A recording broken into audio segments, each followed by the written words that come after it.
Welcome back to In Business in Davos. We are joined by Niall Ferguson. Niall, professor at Harvard University, author of The Ascent of Money, and Laura Tyson, professor at Berkeley. Thank you so much for sticking out in this chilly weather with me. Laura, before the break, we were talking about the idea of almost even trying to define what a bank is. Well, I mean, the point about banks is that when you register as a bank, you actually are taking deposits, and we have introduced to prevent runs on banks and to ensure depositors that they have their deposits, we have provided insurance.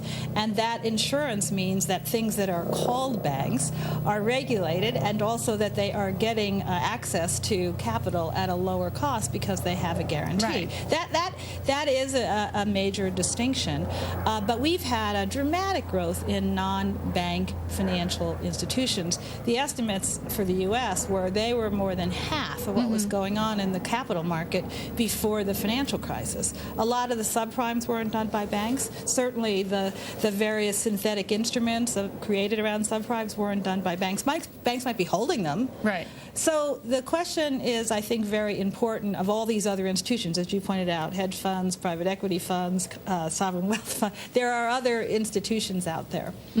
So then, is the focus on separating commercial and proprietary trading, the so-called Volcker rule, is that misplaced when you're just trying to avoid systemic risk and rein in risk-taking? Well, I have great admiration for Paul Volcker, and I've also been rather closer to him than I have been to Secretary Geithner on the need for some more radical reform in the wake of this crisis. But I rather worry that the way the Volcker rules have come out is a somewhat oversimplified version of what Big Paul was talking about.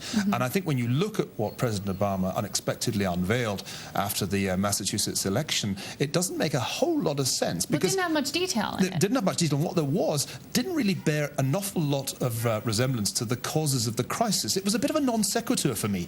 We've talked about bank leverage as a problem. That wasn't about leverage. It was about bank size and about banks' involvement with hedge funds. Now, you can't say that this crisis happened because American banks were too big, because by the standards of other countries, actually the American banking system is quite fragmented. There are lots of small banks. And I don't think it was really the banks' involvements in hedge funds that were nearly as much of a problem as banks' involvement in securitized mortgage-backed securities, collateralized debt obligations. I would say there are at least 5 other things beside bank leverage that we need to be worrying about here. The rating agencies, remember them?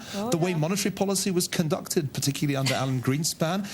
The role of insurance companies, AIG, which practically blew the world up with its sale of credit default swaps. The housing market, the way mortgages were basically forced upon people, or almost forced upon people who couldn't possibly service them. And then the pegged currency that China's been operating. But you could not possibly run for office on that kind of platform. I'm not running for office. I'm just trying to figure out what happened.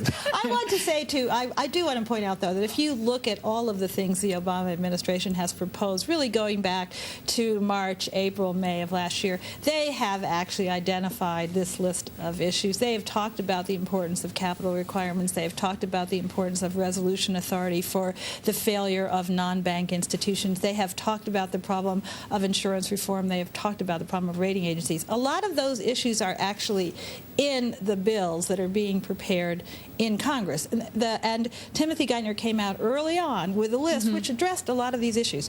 I think what was new was the proposal last week to add to that list, if it's not taken alone, this effort to control some of the proprietary trading done by bank institutions. So don't think that what we heard at that press conference is it. No, not at all. And they made clear, if you looked at the briefing materials, that this was part of a whole package of things, and this was the latest addition to that package. All right. Well, we'll see what happens with the progress of that through Congress. Thank you so much, Laura and Niall, for joining me here at Davos.